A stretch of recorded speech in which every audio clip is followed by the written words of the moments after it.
This is the plaintiff, Gary Hode. He says he brought his car to the defendant's shop to get a Bluetooth device installed, and the thing didn't work. That's right, he paid his good money for a working device. The defendant doesn't know what he's doing, and he's suing for the $234.40 he paid the guy.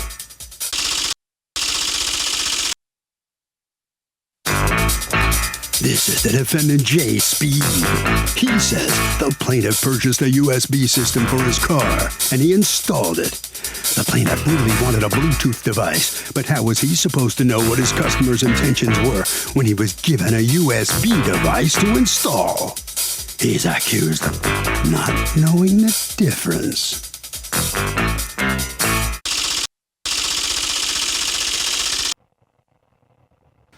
All parties, please raise your right hands.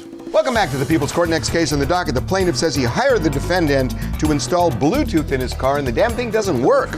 But the defendant says the guy had him install a USB charging device. He did that, and that's it. It's the case of not knowing the difference. Have been sworn, Your Honor.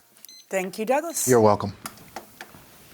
All right, Mr. Hode, tell me what happened here. I took my car to have a Bluetooth installed so that I would be able to drive hands-free. Okay, but what was the reason that you brought your car in there to begin with? Because I don't think that, I thought you ran into the device there and thought this would be a good idea. Wasn't there another reason why you were there? That's correct. I was actually in there to have my windows tinted. And while I was there, I was introduced to the product. Okay, and how were you introduced to the product? They had a big display of them in the middle of the room. Okay, and then did you talk to anybody there about what the product was and what it could do? I spoke to Jay Speed about it. It was his decision to put that particular device in the car. Right, but did you tell him what you wanted? Well, he told me it was a Bluetooth. Right, but did you say to him, I'd like to use the phone in the following way? I want it to be hands-free, for example, or did you ever tell him what your objective was? Well, he and I discussed the Bluetooth function, and he provided me with the device to put it in the car. Okay, and what did you discuss about the Bluetooth function? What was it you said to him you wanted to do? You just said, I want a Bluetooth? No, I told him I wanted to be able to talk on the phone and drive at the same time legally.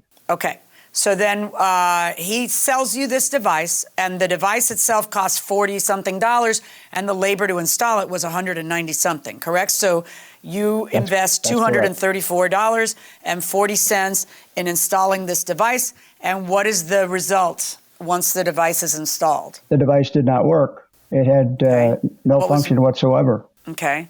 So what did you say? Did you notice that right away? Oh, yeah. When the install job was done, he took me to the car, and he couldn't get it working either. So then I asked it to be removed from the vehicle. All right. And then did you ask for your money back? Yes, I did. And what did he say? He refused. Okay. Mr. Speed, let me talk to you. What do you say happened? On Friday, July 24th, Mr. Hode came in to get headlight restoration done on his Chevy Malibu, which he's done a lot of work with us in the past.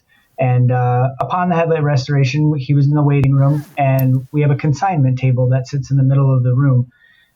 He was walking around the table and picked this thing up and said, hey, is this, will this work in my vehicle? And I said, well, you already have this unit in your vehicle. And he was talking about a different vehicle that he had, which is his Saturn.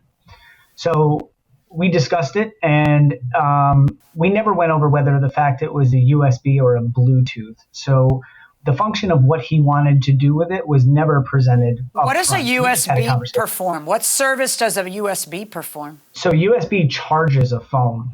It makes it so his phone would charge while he was driving. That's all it does. But didn't you're the tech guy. He doesn't tell you what he wants, and you don't ask him what he wants. The conversation, what is it you want to achieve, doesn't come up? The reason it didn't come up was because the Saturn that he has it's an older Saturn.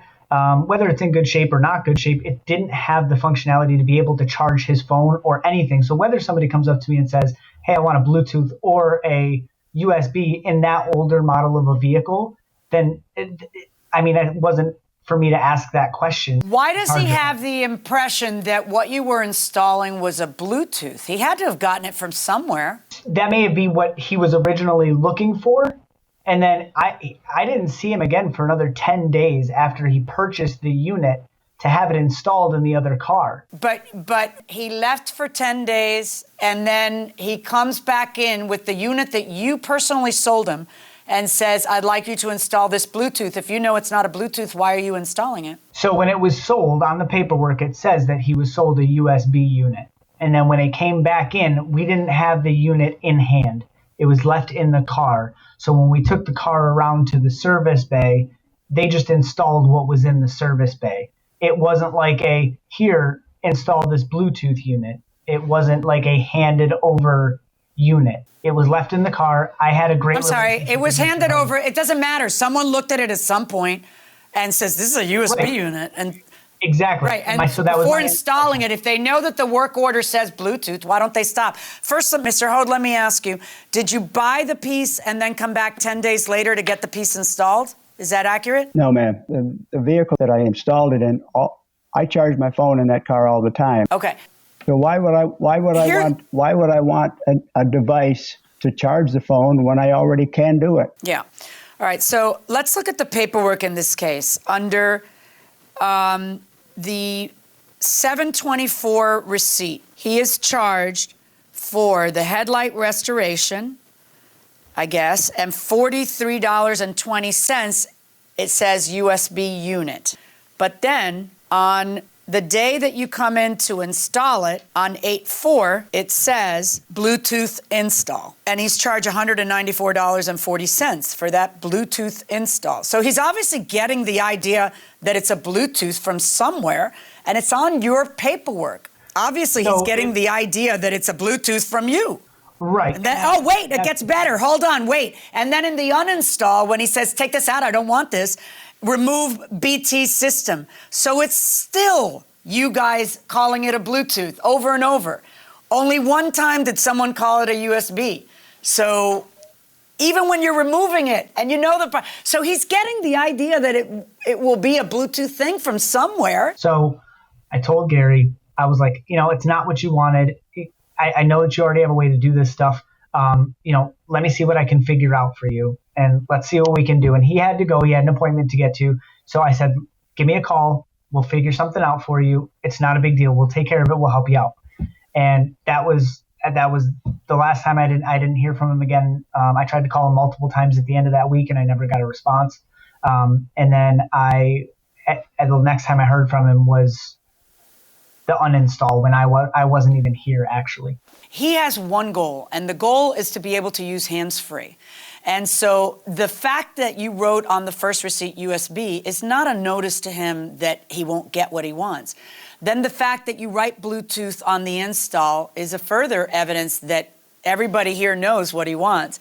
And then the fact that you write remove Bluetooth is a third piece of evidence that everybody knows what he wants. I understand that you're out money. Why should he be out money? I mean, you guys are the experts. I disagree with you. I think you owe him his money. I think you owe him his entire money. And I am ruling in favor of the plaintiff in the amount of the $234.40. That's my verdict. Good luck, folks. Wow. So the plaintiff is going to get his money back. Mr. Speed, the defendant, it's your own paperwork that kind of did you in. What are you thinking? That's the thing is she didn't even speak on the whole case. She left out so much stuff. Like there was so much left unsaid and so much that wasn't even gone over. That's crazy. Mr. Hode, how do you feel about it? What do you think about what the defendant just said? From what he says, I have no idea what he's talking about. All right. Well, good luck to you and congratulations. You prevailed. This case, like virtually every case you have to decide, comes down to what does the evidence really show? What does the evidence really mean?